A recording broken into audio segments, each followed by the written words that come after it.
I'm glad you clicked on this interview because it has wonderful energy. I think you'll even feel it as we go along. Kimberly Meredith had count them, two near death experiences. When that happened, the second one especially helped to open her up. Let me rephrase that. It reopened up some abilities she had in childhood, and now she is a healer and intuitive. In the beginning of the interview, Kimberly talks about being able to see duality in her NDE. I've never heard of that before. And so that's worth looking for. And then she did it again. In the middle of the interview, she talks about how blinking is used to communicate with her guides and get information from them on whatever it is that she's working on. Third, towards the end of the interview, she is talking about trust, how she learned to trust the information that was coming through from her guidance. And then for us, how we can trust our intuitive hits. So it's that whole series is just fascinating. Okay, now here, professional bio coming up. Kimberly Meredith is a world renowned medical intuitive, medium, healer, speaker, and best selling author who has helped thousands of people from around the world. Following an accident which resulted in two near death experiences, she received miraculous healings from the Holy Spirit. Kimberly's abilities have been scientifically validated by numerous research institutes. Aha. Here's our interview with Kimberly Meredith. Enjoy it. It's a lot of fun.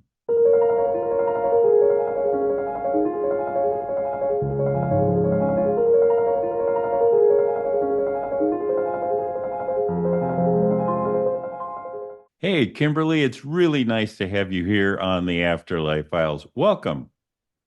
Thank you for having me here. So, you had two near death experiences. That puts you in a rare category. Um, why don't you tell us those stories and then we'll kind of drift into what happened as a result of that? Yeah, so basically, I'm going to talk about one of them that was really the one that brought me into awakening my full-blown abilities. And this one, brought me back to the abilities that I had when I was little, because I had abilities as a child. I was seeing paranormal happenings when I was little. My eyes blinked when I was a baby, as early as 6 months old. And I was communicating with the afterlife that young. And I pushed it down. And after I was thrown into the street several feet by my American Bulldog, um, he was um, a gardener. I took him out for a walk when I was not in that great of shape. I was very ill. I was about 90 pounds. Um, I had just come home from the hospital after my first near-death experience, and I had just recovered and very slow. A gardener approached us. He was an 80-pound American Bulldog. He was rescuer, and he thought the gardener was going to hurt us. We were trying to pass him, and he had a leaf blower, and he pushed it towards us. My bulldog lunged towards him, and he threw me into the street several feet. I landed on the back of my skull, Ouch. and yeah, and Rocky um, could have ran off, and he uh, ran towards me and threw his body across me.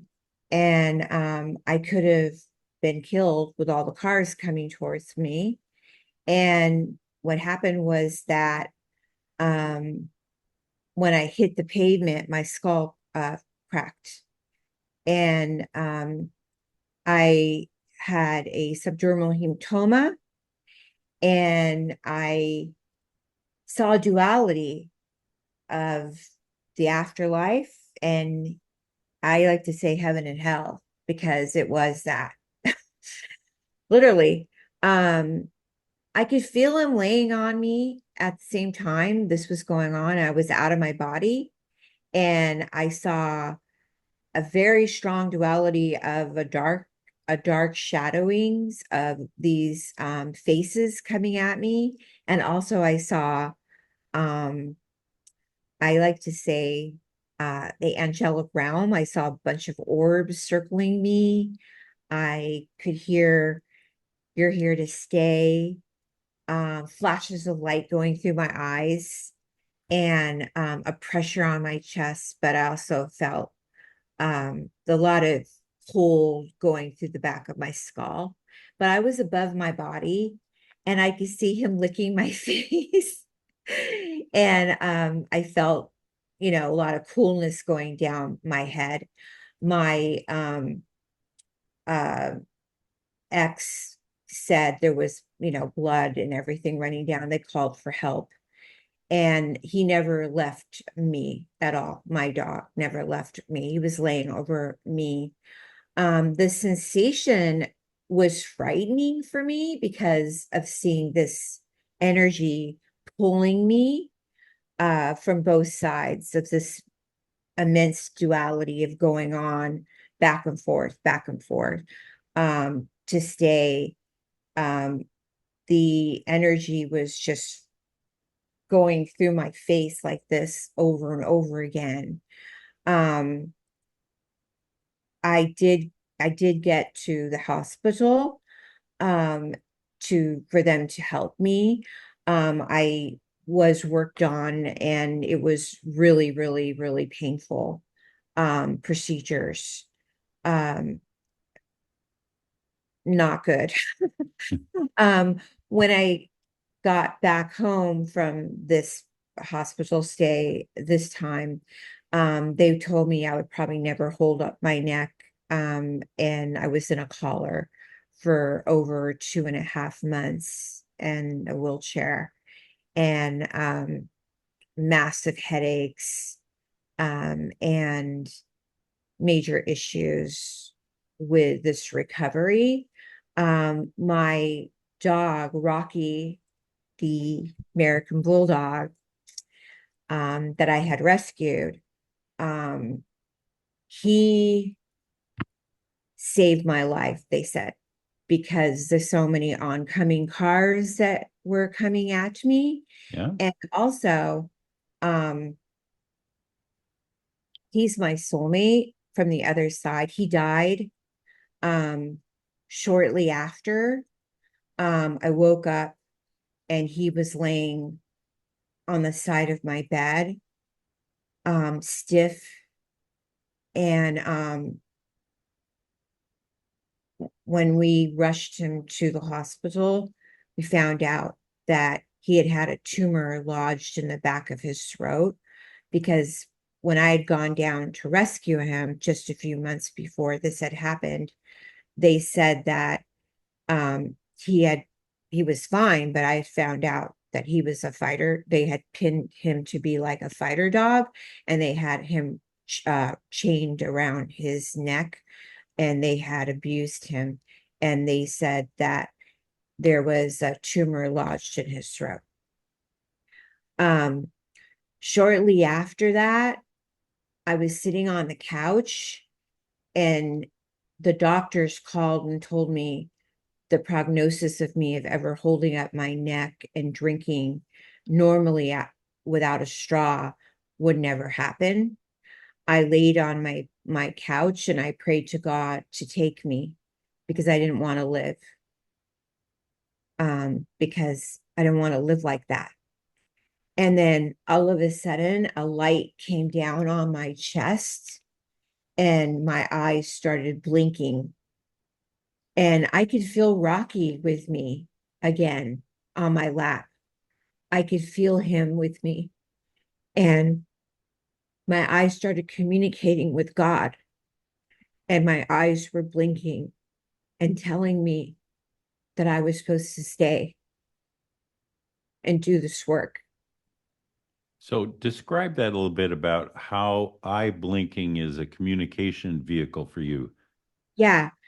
Well, when I was a baby, like 6 months old, my grandfather would follow me around with a camera that he got from the director, John Huston. He used to build yachts in Catalina, and my grandfather was a fisherman, and he became friends with him. And he told him, I have a granddaughter that blinks. And he was like, really? Yeah. And I would also rub my hands and put it on my grandmother. She had asthma, and I would say, heal, heal. But my mother didn't like it. So she would slap me and say, stop blinking. And so I forced myself to stop blinking. But my grandfather would film it, and because he was friends with him and they were filming, and he would do fun things like that back in the day. And but at 7 years old, I forced myself to stop blinking. So I let it go throughout my years as an adult. But what was so peculiar is when this started blinking again that day on the couch, I was communicating with the omnipresent and with spirit right at the last end where I was ready to leave. I wanted to go. I didn't want to be here anymore because I was leaving the life I had had, which I was really happy. I was a nurse's aide, and I was also working in the entertainment world. At that time, my fiance that lived here with me was an editor, and I was working on a lot of shows like Grey's Anatomy and all my children's scrubs, and I was setting up the shows as a um, medical technical advisor. And I liked my life, but now they were telling me I wasn't going to have that life anymore. And what happened all of a sudden is my eyes started blinking again, like I was when I was little, but I didn't know I was going to all of a sudden be channeling. I did not know that was what was happening. So if I understand you right, the channeling happens, but the blinking in and of itself doesn't mean anything. It's a reaction to the energy flow. No, my blinking is channeling. My blinking is a source of me connecting with spirit.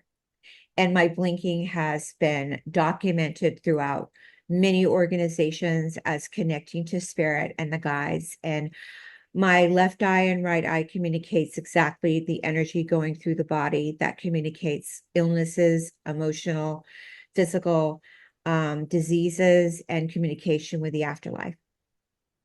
I didn't know that then, but then I started to start learning about it then after that.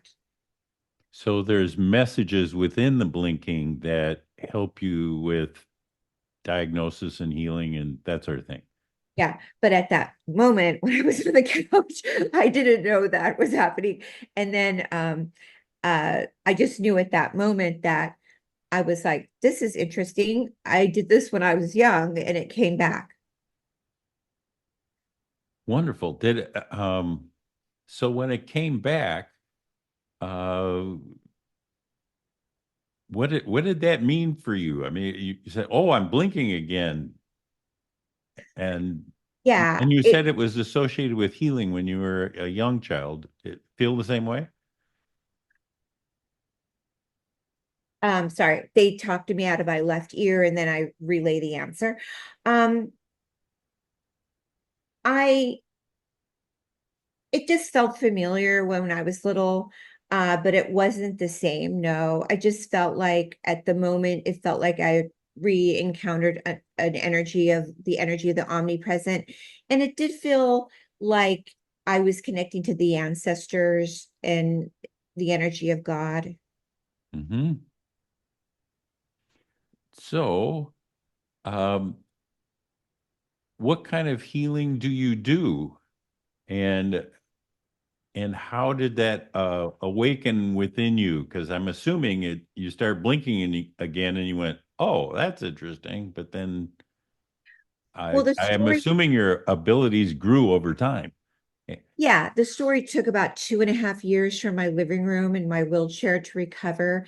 And I was discovered in my living room. Over 300 to 400 people came to me in the living room, from agents to leaders to producers, directors, and I just stayed here. My significant other moved out, and it's in the book called The Awakening to the Fifth Dimension, Discovering the Soul's Path to Healing, which is published by, many publishing companies picked it up because I didn't really go anywhere. I stayed right here and was just discovered right on my living room couch, which I didn't do much of anything. I stayed here, and one particular person really spread the word. He was an agent that was actually a football player. An ex-agent came to my home, and he basically said, "What are you going to do with yourself?" And I said, "Nothing. I'm on disability, and I'm going to be sitting here trying to live and recuperate." And he said, "How are you doing?" And I said, "Well, I have energy coming from my hands and it's hot. And I've been healing my neck with that. And my girlfriend's been coming over and we've been doing some cold laser therapy device that my uncle had sent me." And he said, "Well, why don't you do a little bit on my ankle? I have to have surgery in a couple of weeks at Cedars." And this is all how it really happened. And I said, "Okay." And I came from a diverse background, which is Jewish and Catholicism, but I converted to Judaism totally when I was about 5. And I've been hearing a lot of messages in my left ear because my hit was from the right and I had lost hearing in the left. And I was hearing messages in the left, which now I speak totally. The guides come from the left, of all my messages from the left ear. All the spirit team speaks in the left. And Mhm. now my messages are names, afterlife. It's not only medical, it's everything. But at the time it was just medical, but now I do everything. And so I said to him, "Let me say a prayer in Hebrew and the Hail Mary on your ankle." And he goes, "Okay." So I said a prayer on his ankle, and I picked up the cold laser device and I put it a little bit on his ankle. You know, cold laser, you need about 17 to 20 sessions. And I just did it for maybe like 3 seconds on his ankle. And then he left. He called me in 2 days and he said, they canceled the surgery. And I said, "Why?" He goes, "I'm healed." And I said, "What happened?" He goes, "My Achilles heel does not need any surgery anymore." And he is an athlete and also an agent. And I said, "Really?" And he's like, "Yeah." He goes, it's completely healed. It never went back down again. It stayed up, and I don't need healing anymore. And I said, "Oh," he goes, "I'm going to send some people to your house from Gold's Gym and see if you want to do a healing on them." And I said, I was a nurse's aide. I was never a healer. I never even heard the word healer before. And I didn't know really what that was or anything. And I said, "I guess so." And he said, "Well, you don't have anything else to do." And I said, "Right?" That's funny. He goes, "Kimberly, you're a healer." And I remember hearing the word the first time from him. And he goes, "If you want to look at the scan, it's you healed me." And I kept hearing him say it over and over again. And then my eyes were blinking the first time I knew what two blinks were, which was God, God, God. One blink was yes, this blink was no, this was yes. I said, "Okay." So they started coming over to the house, did not know who these people really were. And as they were coming over, it was like the school of spirit guides. More and more people were coming. I started learning through blinking and scanning, sort of like a Helen Keller, over and over again, what these codes were becoming and how we were blinking. I was becoming what you would call a medical intuitive, with the scanning and the blinking was doing the healing, and I was using my little cold laser wand, which the wand was a conduit through God's energy. I was working on pretty big known athletes. I would say through my ear, I would hear, did you have a hernia here? Did you have cancer? Did you have um, a torn meniscus tear? They would never say a word. I'd hear the guides say, they'd say, yes, I did. Yes, I did. I would write down on my paper, yes, yes, no, yes, yes. And as I was doing this, they'd say to me, heal them now. I'd say, would you like a healing? And they'd say, yes. I'd say, okay. So I'd put my hands, I'd say, take a deep breath. They say, okay. Then I would hear in my ear, tell them to go into the fifth dimension. I never had heard about dimensions in my life. Nothing. I'd say, take a deep breath and say you're in the fifth dimension. They'd say, okay, I'm in the fifth dimension. I would take my hand and start tingling. My hands would tingle. My lips would turn a different color, the person would say. They'd look a little purplish. The person would put their hands out like they're doing a Harry Potter ride. Yeah. And they would take a deep breath. They'd go, I'd say you're in the fifth dimension. And they say, I'm in the fifth dimension. And I would start to go into the area that they had the need the healing. I would start doing a circling motion that the guides were moving me into. And they would be healed. I'd say you're healed. They go, I am healed. That's a wonderful story. So what have you thought, excuse me, what are your thoughts now about what that means that you're in the fifth dimension? Well, we live in a third dimensional world, and we're moving into the fifth dimension no matter what we want to do. I was taught about these dimensions through Edgar Cayce, Albert Einstein. They didn't want to be taught about them, but they brought me back from the near-death experience to be one of their teachers. My book is called The Awakening to the Fifth Dimension because when I was out at the expos, publishers and people saw me taking nodes out that were this big to about that big and being dissolved like that and My. being documented because people are putting their hands up and going, we're in the fifth dimension, and they are gone and dissolved and documented because we don't need the third dimension anymore. We are awakened to the fifth dimension. And so the fifth dimension is that It's a real dimension. non-physical realm we're connected to. No, we're in the fifth dimension right now. As we can be in any dimension we want to be in. There's multiple dimensions. We are multidimensional beings. For us to have NDEs, we've let ourselves be in a multiple dimension. We accept to have an NDE and we accept to come back. Near-death experiences are multidimensionals, multidimensional energies. When we cross over, it's only love when Amen. and we come back here to teach because this is 3D. And so I've heard you talk about soul frequency readings. That's a language that's not familiar to me or my audience. So what does that mean?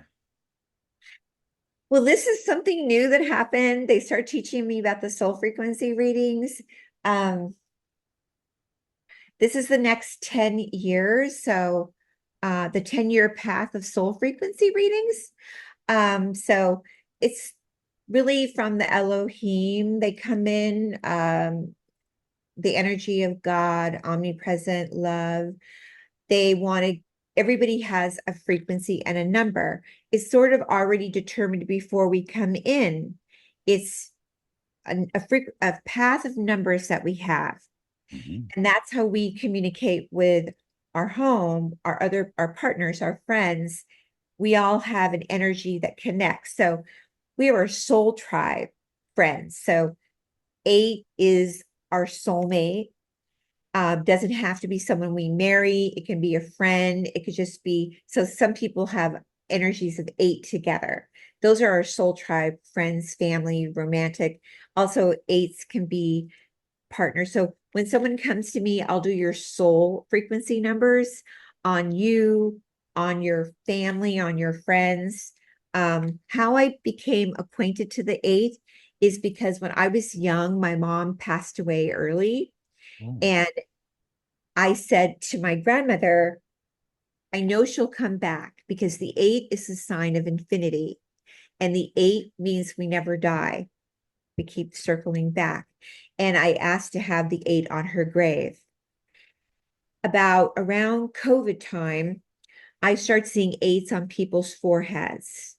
And when I see the 8 over them, it means someone on the afterlife wants to come in and communicate. And then I also hear their name come in to communicate. But then they want to communicate their soul frequency numbers, meaning they could be a 4, a 5, a 7. So, like a 4 means the first number of a 4 means that you are of angelic energy, that you're kind and a loving person. And then maybe you have a 5, 2 5s on you, meaning like the 5 is like you're good at business, and another 5 maybe you're very talented. But some people don't know their purpose here in this world. So a lot of people want to come for soul frequency reading so they can figure out what their path is and where they're going. Or maybe they're at a job right now, or they're doing something and they feel very unaligned. yeah. So sometimes they want to know, or they're in a relationship and they're butting heads. So they'll ask me without telling me anything in the guides. They'll say, can you do my reading with the partner I'm with? Why is this happening to us? What's going on? So I don't let them tell me anything, and I'll do both of their frequency numbers, and I'll get chills. I'll come up with why they're butting heads. The first 4 numbers are fixed, and then the rest of the numbers can change. So how do you get the numbers? They tell me them. Oh, I don't get them. The your guides, your buddies in the left ear buddy. yes, the soul team. Also, they're your team. Your relative will come in too.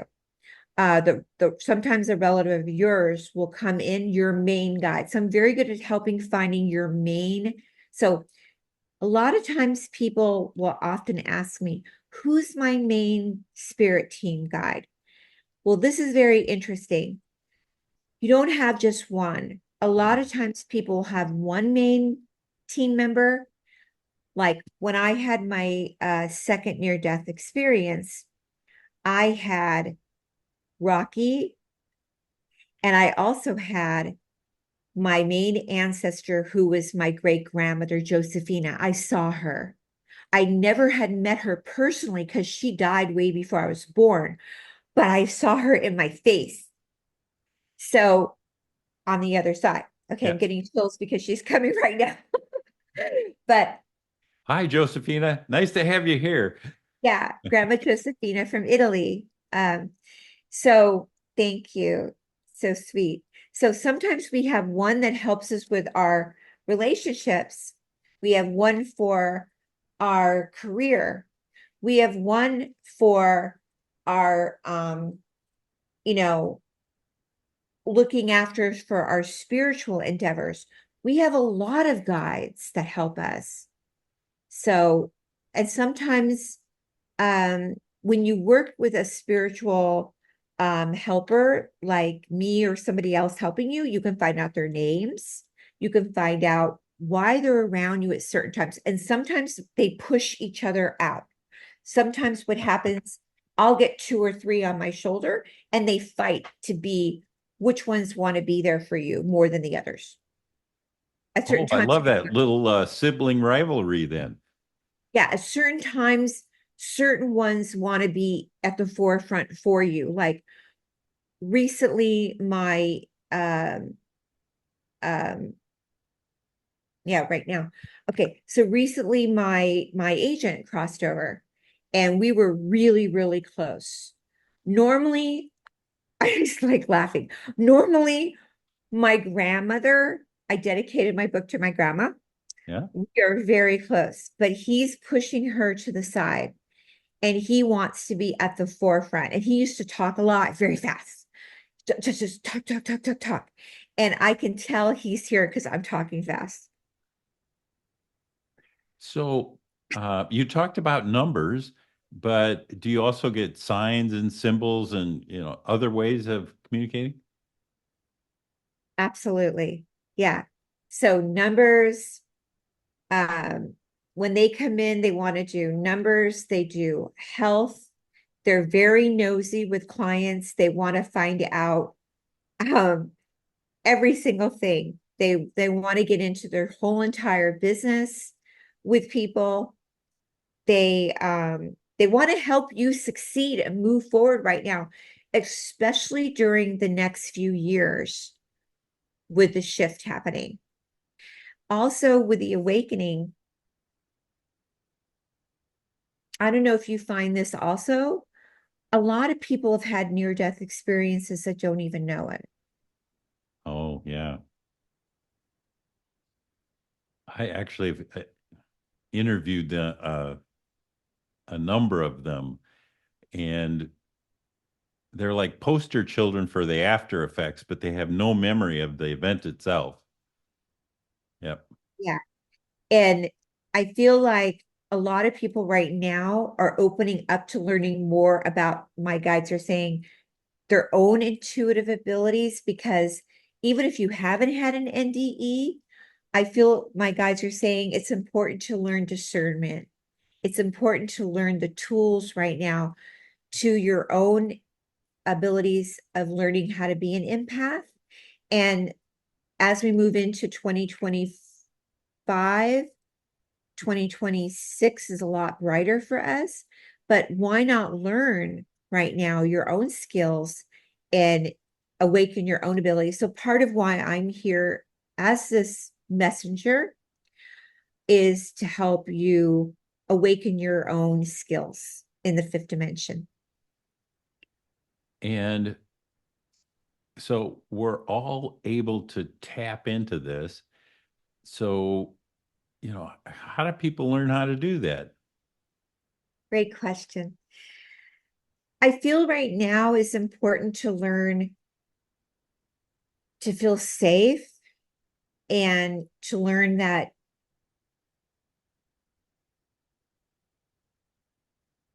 there's always ways that you can learn to meditate and channel with journaling and writing every day to your specific guide. And when you get out of your head and into your own space of writing is so important. And even if you don't like writing, you could talk into a recorder even. For over 2 years, I talked into my recorder. I wrote my book in a recorder. And I feel like a lot of people that come to my community, they often say they feel so much better when they're in a community. Yeah. When you're in a community and when you're in service, helping others, you can get out of yourself. When you've been confined, like I was into a wheelchair, you feel really sad. Like I was saying, I was really sad and depressed until I had some friends come over and visit me. And then I started getting into my recorder and then I started getting out of myself. And my friend brought the people over. So we have an online community that's free. We do prayer once a month. And I feel like this is really important. A lot of times people don't know how gifted they are and how much you can give to others. And even just every day, when I talk about meditation, it could be 60 seconds of meditation. It could be 4 minutes, 5 minutes of meditation. That's going to bring you out. Also, exercising. Some people are bedridden. Some people are not able to go outside. You could Yeah. just do some upper movement Mhm. like this with some bands.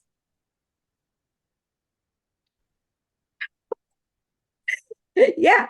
So, And even if you do a walk, just outside around your block, or if you're, I used to be a runner, I can't right now run like I used to, but I go to the park and I do a couple laps, like, you know, and guess what happens? You boost your serotonin and you feel good, and it's really helpful. And also in my book, I have all kinds of really cool exercises that boost your brain. And listening to music, oh my God, is very fifth dimensional. And really looking at your vitamins, looking at the back of the ingredients in your vitamins, making sure you don't have dyes in there. And you want to make sure that you're around some really cool, positive people. This is Yep. important. But don't get rid of your 3D friends, because your 3D friends need help too. I know they need help too. So third dimension is real and fifth dimension rocks, and learning to cultivate that together. So water, hydrating is so important, and learning that I have a lot 80, there's still like, I think 65% of the population still drinking tap water. And we want to make sure we put a filter on our sinks, because that's 3D. We want to make sure that we're not, you know, still filling our body with chemicals. So I talk a lot about that. Making sure that we are very safe with our water. We want to make sure we got filter. So I'm going to back up just a second. Okay. You have you used a word when you go into this area, you can feel safe. That perked my attention. So what is it about safety? Because I'm assuming that goes over into trust too. How do you can trust your soul team? Yeah, the guides are saying to me, when you talk about being safe, they're showing me the 8 again, which is trusting your communication with your main spirit guide. Finding out who that main spirit guide is, because that's going to be your family member on the other side that was your soulmate. So you have a soulmate here that could be either a family member that you're super connected to, it could be a child, it could be your romantic partner, but you also have a soulmate on the other side that's guiding you and loving you and wanting to be with you for the next years on your mission, because Mhm. everybody has a mission. You came here at this time and space on a clear mission.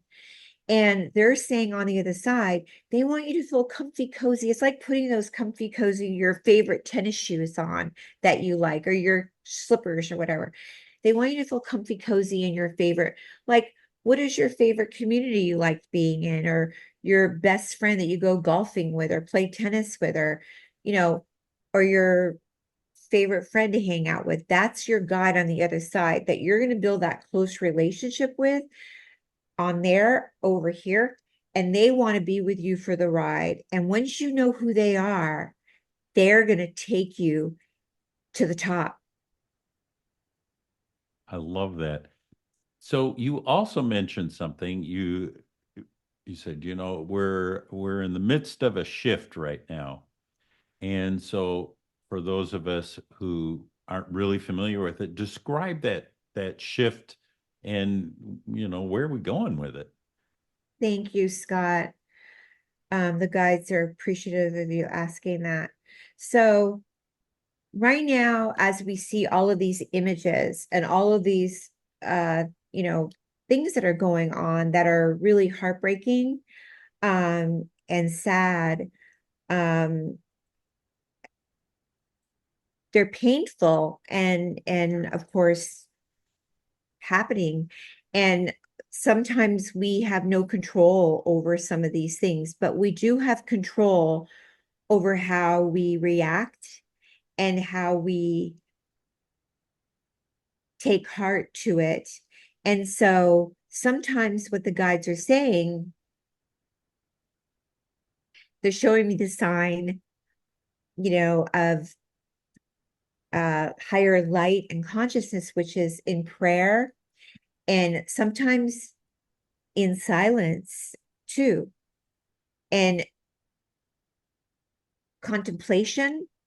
And I don't know if that makes some sense to you, what they're communicating, meaning contemplate before we speak, and It's, inner peace and prayer. And actually meaning that they're showing me the sign of a lot of change and progression is going to happen, and movement. And also a lot of help from the other side is coming. and in what arena is this change to us personally, to our community, to our political system? I mean, what are we talking about? Earth changes? There only has to be change, which is going to be good. But the only change that can happen is has to go up and better, and it can't go get worse. Oh, so we're in a bad spot now? Is that what you're telling me? What do you think? Yeah, I could go up. Right. So they're saying that reacting negative to negative only gets things worse, but acting positive to a negative can only calm things. I love that. Acting So, positive to a negative calms things. yes, this is what I'm getting from Yogananda. I'm getting from spiritual teachers on the afterlife, meaning if we are coming from a space of peace and not reacting out in a lower frequency, a lower dimension, then we can only calm the energy down. So if we want to help in this becoming in a broader scale, Society, what do we do? we prevail in peacefulness. Starts here, and we mentor it outward. No matter what. Yeah. Okay. Um, so what's next for you? What are you working on now? Yes. So I'm working on my next book, Oh, which is exciting. congratulations. Thank you. And I'm working on I have a beautiful mentorship program right now called the Miraculous Mentorship Program that many people are sending their applications in, which I'm excited about that. I help people with their careers, with their shifting of their um, path right now, which is reinventing themselves, which is important. And people are doing that right now because we're shifting out of 3D. And I'm also have a lot of community on my online venues, which is the healing at my website, thehealingtrilogy.com. And I just my radio show, which is the Medical Intuitive Miracle Show, is going on Mind Body Spirit FM, which we're excited about in a few months. And so that's really what I do right now. We're super, super excited about that. Wonderful. And to kind of wrap this up, because I know we've got a deadline here, two things. Yes. Uh, One, I'm going to ask you about how people get a hold of you. And then one last thing for uh, for our community as a whole. So, how do people find out more about you? Thank you, Scott. So if people would like to have session with me, I'm available for you for children, animals, and adults. You can reach me at thehealingtrilogy.com. Thank you. Thehealingtrilogy.com. It's a website, I take it. Yes, it's my website. I do in person and also online on my Zoom. And I'd be more than happy to help you with anything you need. Thank you. And when you say in person, where on the planet are you? I'm in Los Angeles, California, and I have a clinic there, and we are available in person. And then also I'm on Zoom. And yeah, so that's me. I'm excited. You should be. It sounds terrific. All right, last thing. Um, you and your soul team, what last message do you have for us? Well, my soul team believes that anybody, anybody can have a miracle. If I had it, if I had a healing from the omnipresent and they brought me back here for a mission and a purpose, and mine was really, really, really, really painful, and it's just a blessing. You can do it too. If you're in pain and you're suffering and any emotional, physical, you can have a healing and you can have a miracle. So I just want you to know there's hope. What a lovely way to end this. Thank you, Kimberly. You're amazing. So glad to have you here on the Afterlife Files. Thank you so much. You're amazing. So, for the rest of you watching this, there's a couple things I'd like to comment about on this interview. So, stick around. I'll be right back. There was one subject that Kimberly Meredith touched on that I think is really interesting, and that is the ability to open ourselves up to the 5D world and that we could exist in a 5D space. I don't use that terminology very much, so I went and looked it up. And it essentially means that instead of thinking and experiencing the world from our brain, from, the 3D world of height and width and depth, instead, what we're doing is we're experiencing it from a higher vibration, and that vibration is the vibration of the soul. So it's the same vibration that people who have near death experiences, where they start to view the world and have access to that vibratory window. Different language than we use, but I think it's still really interesting.